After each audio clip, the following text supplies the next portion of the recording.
လူသားတွေပိုင်ခဲ့တဲ့လက်စောကိုကွင်းဒီလက်စောတွေဟာဆောင်းလွန်ရည်ရွယ်ထားတဲ့အတိုင်းအလုပ်ဖြစ်ခဲ့တဲ့လက်စောတွေပဲဖြစ်ပါတယ်။အစာပိုင်းမှာလက်စောပိုင်ရှင်တွေကကြီးမားတဲ့အာဏာတွေကိုပေးခဲ့တယ်။အဲ့ဒီနောက်ဆောင်းလွန်ရဲ့ကြေးကျွန်းအဖေကိုတဖြည်းဖြည်းရောက်ရှိလာခဲ့ကြတယ်။အားလုံးမင်္ဂလာပါကျွန်တော်ဒီနေ့ပြောပြမယ့်အကြောင်းအရာကတော့လူသားတွေပိုင်ခဲ့တဲ့လက်စောကိုကွင်းအကြောင်းကိုပြောပြသွားပါမယ်။ဒီဇလန်ကလည်းလူပူလေးရဲ့လက်စော9ခွင်းနဲ့တူပါတယ်လက်စောတွေကိုလင်ကယွန်တိုင်းပြည်မှာရှိတဲ့ဂရင်းမင်းတိုင်းပဲဖို့မှပဲဆလီပင်ဘောရဲ့နတ်တငယ်ရဲ့ဆောင်းလုံးနဲ့အတူတူဖန်တီးခဲ့ရတာပါနောက်ပိုင်းနတ်တငယ်တွေရဲ့လက်စောနဲ့မတူပဲဒီခိုးကွင်းရဆောင်းလုံးရဲ့အကူအညီနဲ့ဖန်တီးခဲ့တာကြောင့်ဆောင်းလုံးရဲ့ဒဝမ်ရင်းလက်စောနဲ့ပိုပြီးချိတ်ဆက်နေပါတယ်မင်းတဲ့အဲရဲ့ဒုတိယခေတ်1600ခုနှစ်မှာဆောင်းလောဟာမော်ဒန်နေမြေထဲမှာဒဝမ်ရင်းကိုဖန်တီးနေခဲ့ချိန်လက်စောကိုကွင်းဟာလည်းရင်ကယွန်နေမြေထဲမှာရှိနေပြီမဲ့လည်းအမောင်သခင်လက်ထဲသို့ရောက်ရှိသွားပါလိမ့်မယ်။ဘာဖြစ်လို့လဲဆိုတော့1698ခုနှစ်မှာဆောင်းလောဟာရင်ကယွန်ကိုသိမ်းပိုက်ပြီးဆယ်ရီပမုံကိုတပ်ပြီးတာနဲ့လူပူလေး9ကွင်းနဲ့ဒီလက်စောကိုကွင်းကိုပါရခဲ့လို့ဖြစ်ပါတယ်။ဆောင်းလောဟာဒီလက်စောကိုကွင်းကိုမင်းနဲ့အော်ဘောမှရှိတဲ့အထင်ကြီးဖြစ်တဲ့လူ9ယောက်ကိုသွေးဆောင်ဖျားယောင်းပြီးတော့ပေးခဲ့တယ်။အဲ့ဒီ9ယောက်ထဲမှာ3ယောက်ဟာနိုမနောတိုင်းပြည်ရဲ့အရှင်သခင်များဖြစ်တဲ့ဆိုတာကိုသိရပါတယ်။နောက်တစ်ယောက်ကတော့အက်စတာလင်လူမျိုးစုကခေါမူးဆိုတဲ့လူကိုပေးခဲ့တာပါ။ကျန်တဲ့9ယောက်ကိုတော့ဖေကလည်းဆိုတာကိုတိတိကျကျမသိရပါဘူး။လက်စောတဲ့ကိုဆင့်ထားတဲ့သူတွေဟာစွမ်းထက်တဲ့စွမ်းအင်များနဲ့လူတွေရဲ့စန္ဒာတွေကို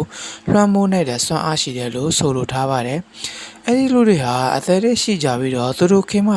တကူးကြည့်တဲ့အရှင်ဘီများမော်ဆရာများနဲ့စေတဲ့တော်များဖြစ်လာကြတယ်။နောက်ဆုံးမှာဆောင်းရုံယုံကြည်ရတဲ့ဒီဆောင်းရုံရဲ့ကြီးကျွများဖြစ်ခဲ့ကြတယ်။အချိန်ကြာလာတာနဲ့သူတို့တွေကအစာပိုင်းမှာခန္ဓာကိုယ်တွေရှိကြပြီးတော့သက်ရှိလောကရောဝိညာဉ်လောကကလူတွေပါမြင်ကြတယ်။နောက်ပိုင်းမှာသူတို့ရဲ့ခန္ဓာကိုယ်ပုံသဏ္ဍာန်ဟာတဖြည်းဖြည်းနဲ့ပြောင်းကွဲလာပြီးမမြင်ရတဲ့ဝိညာဉ်လောကကဘာမှပဲလုံးဝသက်စီအဖြစ်ပြောင်းလဲသွားကြတယ်။ဆောင်းလွန်ရဲ့တဝမ်းတွေရဲ့လှမ်းမိုးမှုအောက်ကိုလည်းကျွန့်ဖြစ်ရောက်သွားကြတယ်။မင်းတဲ့အဲရဲ့ဒုတိယခေတ်2251ခုနှစ်မှာနူမနွန်ကျောင်းနိုင်ငံမှာအဖွဲ့နှစ်ဖွဲ့ကွဲသွားကြတယ်။တစ်ဖက်ကဗယ်လာတွေကိုမယုံကြည်တဲ့ဆောင်းလွန်ဘက်ကအဖွဲ့နဲ့နောက်တစ်ဖက်ကကျတော့ဗယ်လာတွေကိုယုံကြည်ကြပြီးနတ်တငယ်တွေနဲ့မိတ်ဆွေဖြစ်နေတဲ့အဖွဲ့နှစ်ဖွဲ့ကွဲသွားတာပါအဲ့ဒီတစ်ချိန်တည်းမှာပဲမင်းတဲ့အပေါ်မှာဒီလက်စောပိုက်ရှင်ကိုဦးဟာနာစကူတွေဖြစ်ပထမအဆုံးစာပေါ်လာပါတယ်နာစကူတွေဟာ2250ခုနှစ်မှာပထမဆုံးစာပေါ်လာတဲ့ဆိုပေမဲ့လည်းသူတို့တွေဘယ်နေရာမှာဘာလုပ်ခဲ့လဲဆိုတာကိုဘယ်သူမှမသိခဲ့ကြပါဘူး။ဆောတော့နူမန်တော်မှရှိနေတဲ့အချိန်ရောနောက်ဆုံးမဟာမိတ်စစ်ပွဲတွင်သူတို့ရဲ့ဘာလုပ်ခဲ့လဲဆိုတာကိုလုံးဝမသိခဲ့ကြပါဘူး။သီးသားတစ်ခုတော့ရှိခဲ့တယ်။အဲ့ဒါဟာတော့ဒုတိယခေတ်3440ခုနှစ်မှာမဟာမိတ်စစ်ပွဲကြီးမှာဆောင်းလုံးရှုံးသွားတဲ့အခါလက်စောပိုက်ရှင်ကိုဦးဟာနှစ်ပေါင်း1000ကျော်အမှောင်ထဲမှာတဖြည်းဖြည်းပျောက်ကွယ်သွားကြတယ်။သူတို့အကြောင်းကိုတော့ဗီဒီယိုတစ်သက်ကျွန်တော်ရှင်းပြပါမယ်။မင်းတဲ့အဲရဲ့တတိယခေတ်1300ခုနှစ်မှာဆောင်းလွန်ရဲ့ဝိညာဉ်ဟာတော့ကိုတော့မှရှိနေခဲ့တယ်။အဲ့ဒီတစ်ချိန်တည်းမှာပဲမီထရီမောက်တိတ်မှာအော်တွေကတဖြည်းဖြည်းနဲ့စိုးမိုးလာခဲ့ကြတယ်။အဲ့ဒီတော်တွေထဲမှာပဲမင်းတဲ့အပေါ်မှာနာစကူတွေပြန်လဲပေါ်လာခဲ့ကြတယ်။လက်စောပိုက်ရှင်ရဲ့ကိုဦးထဲမှာခေါင်းဆောင်ဟာမြောက်ပိန်းမှာ Waking of Emma ဆိုပြီးတော့တိုင်းပြည်တစ်ခုကိုတည်ထောင်ခဲ့တယ်။နောက်ပြီးအန်နော်တိုင်းပြည်ကိုတိုက်ခိုက်ဖို့အတွက်သူနောက်လိုက်တွေကိုသူပဲပေါအောင်သူရဲ့လက်စောကကူညီထားတာလည်းလုံးဝဖြစ်နိုင်ပါတယ်။ဒါပေမဲ့ဒီအခြေအနေနဲ့ပတ်သက်ပြီးတော့လက်စောကိုကွင်းမှာလည်းအငင်းပွားစားတစ်ခုရှိခဲ့ပါတယ်။လက်စောတွေကိုဘယ်သူလေးပိုင်လဲဆိုတာကိုပေါ့။လက်စောကိုဆောင်းလုံးကပဲပိုင်တာလားဒါမှမဟုတ်နာစကူတွေကပိုင်တာလားဆိုတာကိုပေါ့ဒီလက်စောကိုကွင်းနဲ့ပတ်သက်ပြီးတော့မှတ်တမ်းလေးတချို့တော့ရှိခဲ့ပါတယ် The Fellowship of the Ring ထဲကအဲရွန်ရဲ့ကောက်စီအခန်းမှာဂမ်တာကဒီလက်စောတွေကိုနာစကူပိုင်တယ်လို့ပြောခဲ့ပါတယ်တချို့တွေမှတ်တမ်းတွေမှာကြာတော့ဆာလုံးကဒီလက်စောကိုကွင်းကိုသူ့ကိုယ်တိုင်ပဲယူထားတယ်လို့ယုံကြည်ထားကြတယ်တတိယခေတ်နှောင်းပိုင်းမှာပြန်လာရန်ကြိုးစားတဲ့အချိန်မှာသူရဲ့ကိုယ်ပိုင်ပါဝါတွေကိုမြင့်တင်ရန်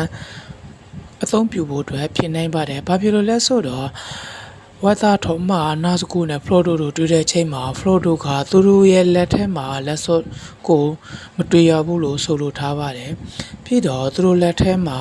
လက်စော့ကိုခွင့်မရှိတာတောင်ဆောင်းလွန်ရဲ့တဝမ်းရင်းကိုသူတို့ကိုရောက်အပေါ်မှာတရားမှုရှိနေတာကိုတွေ့ရပါတယ်နောက်ပြီးခေါ်လန်မှလည်းမြင်ရပါတယ်လက်စောကိုဆုံးရှုံးသွားတာတောင်လက်စောရဲ့လွှမ်းမိုးမှုကိုခံထားရတာကိုတွေ့ရပါတယ်ခေါ်လန်ကလက်စောရဲ့လွှမ်းမိုးမှုကိုနှစ်ပေါင်း900လောက်ခံထားရပေမဲ့လည်းခေါ်လန်ထက်အဲ့ဒီကိုရောက်ကတဝမ်းရင်းရဲ့လွှမ်းမိုးမှုကိုလေးစာတိခံထားရတာကိုတွေ့ရပါတယ်နှစ်ပေါင်း2200ကျော်နဲ့နှစ်ပေါင်း4000ကျော်တည်ရှိနိုင်တယ်လို့သိရပါတယ်သူတို့တွေဟာခန္ဓာကိုယ်မရှိဘဲဝူညစ်များသာဖြစ်တာကြောင့်သူတို့ကိုမမြင်အောင်ဆိုပြီးလဲသူတို့ရဲ့လက်စုပ်ကိုအသုံးပြုရန်မလိုအပ်ဘူးဆိုတာကိုတွေ့ရပါတယ်သူတို့တွေဟာငွေရောင်အုပ်ထုံနဲ့အနေရောင်ဝယုံတွေဝထားလို့သာသူတို့ကိုတာမန်ကဘာမှာမြင်နိုင်တာပါသူတို့တွေဟာတဝမ်းရင်းကိုရှာဖို့အန်ဒရူရီမီကိုဖြတ်ရင်ဩစတြေးလျရဲ့လူတယောက်ရဲ့တိုက်ခိုက်ရန်ကနေကောက်ွယ်လွတ်မြောက်ဖို့သူတို့တွေဟာဝယုံတွေကိုစော်ပြခဲ့ကြဘူးတဲ့နောက်ပြီးလက်စောတဆွေးတွေကိုပေးထားတဲ့နောက်ထပ်ထူးခြားတဲ့လက်နက်တစ်ခုရှိပါတယ်။အဲ့ဒါကတော့ Black Beast ဆိုတဲ့ဓာတ်ဖြစ်ပါတယ်။နောက်တစ်ခုတစ်ယောက်နဲ့အနီးကတိုက်ခိုက်ခံရတဲ့သူတွေဟာမကောင်းတဲ့အစိတ်တစ်ခုကိုဖြစ်စေတယ်။စာအုပ်ထဲမှာအမေရိကအဲ့လိုဖြစ်ရင်မျိုးနှစ်ကြိမ်ဖြစ်ခဲ့ဘူးတဲ့။တစ်ကြိမ်မှာဘီးမှဖြစ်ပြီးနောက်တစ်ချိန်ကတော့ AON နဲ့ဝင်းကင်းတို့ရဲ့တိုက်ပွဲမှဖြစ်ပါတယ်။ဖာမီယာကလည်းအဲ့ဒီဓာတ်ကြောင့်ပဲအပြင်းထန်ဒဏ်ရာရခဲ့ဘူးတဲ့။သူတို့တွေအလုံးကို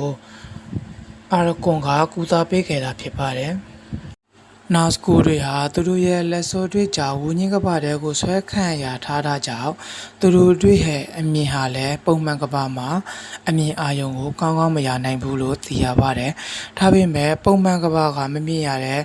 ဝူညင်းကပမှာကြတော့သူတို့ဟာကောင်းကောင်းမြင်နိုင်စွမ်းရှိတယ်လို့ဆိုလိုထားပါတယ်။အဲ့ဒီထဲမှာ Gam Down နဲ့ Glowfindor တို့ပါဝင်တယ်။နောက်ပြီးဒဝမ်တွေကိုဝဆင့်ထားတယ်သူလည်းပါဝင်ပါတယ်။သူတို့ဟာဝဲသာတော်မှာဒဝမ်တွေကိုဝဆင့်လိုက်တဲ့အခါနောက်စကူတွေကသူ့ကိုမြင်ရတာပိုလွယ်ကူစေခဲ့တယ်။ဖရိုဒိုဟာလက်စောကိုကုပြလိုက်တာနဲ့မမြင်ရတဲ့အရာတွေကိုမြင်ခဲ့ရတယ်။တစ်ချိန်တည်းမှာပဲနောက်စကူတွေကလည်းလူသားပုံစံဖြစ်ပေါ်လာတာကိုမြင်ခဲ့ရတယ်။တစ်ချိန်ကသူတို့ဖြစ်ခဲ့တဲ့မော်ဆီယာဘရင်တွေပုံစံဖြစ်ဖြူဖြော်ဖြော်ပုံစံမျိုးကိုမြင်ခဲ့ရတာကိုတွေ့ရပါတယ်။နောက်ဆုံးမှာအားလုံးသိတဲ့အတိုင်းပဲတဝမ်ရင်းကိုဖျက်ဆီးလိုက်တော့တဝမ်ရင်းနဲ့ထိန်းချုပ်ထားတဲ့အရာတွေပါဖျက်ဆီးလာကြတယ်။ဆောင်းလွန်ရဲ့ဘာလို့ဒူးခန့်တဲ့ပစ္စည်းပြီးဒုံမီတာဝပောက်ကွဲလာတဲ့အခါဒီလက်စောပိုက်ရှင်ကိုဦးဟာလည်းလက်စောကိုခွင့်နဲ့ဒူးပစ္စည်းသားကိုတွေ့ကြရပါတယ်။ The Law of the Ring စာအုပ်တွေထဲမှာတော့ဒီအကြောင်းကိုဖော်ပြထားတာမျိုးမတွေ့ရပါဘူး။ဒါပေမဲ့ဆမ်မရွန်ရဲ့စာအုပ်နောက်ဆုံးခန်းမှာကြတော့တဝမ်ရင်းရဲ့လူပူတွေရဲ့လက်စော9ခွင်းရဲ့လူသားတွေရဲ့လက်စော9ခွင်းဟာဖျက်ဆီးခံလိုက်ရတာဖြစ်ပါတယ်။ဒါပေမဲ့နတ်ငယ်တွေရဲ့လက်စော3ခွင်းကြတော့ဆွမ်းအားတွေကုတ်ခန်းလာပြီးလက်စောတွေနဲ့အတူတတိယခေပပြီးဆုံးသွားတာဖြစ်ပါတယ်။နောက်ဆုံးမှာလူသားတွေပိုက်ဆိုင်ခဲ့တဲ့လက်စောကိုခွင်းချောင်းကိုလည်းပြောပြပြီးဖြစ်တာကြောင့်နောက်ဆုံးကြံ့တဲ့တဝမ်ရင်းချောင်းကိုနောက်ဗီဒီယိုမှာကျွန်တော်ပြောပြသွားပါမယ်။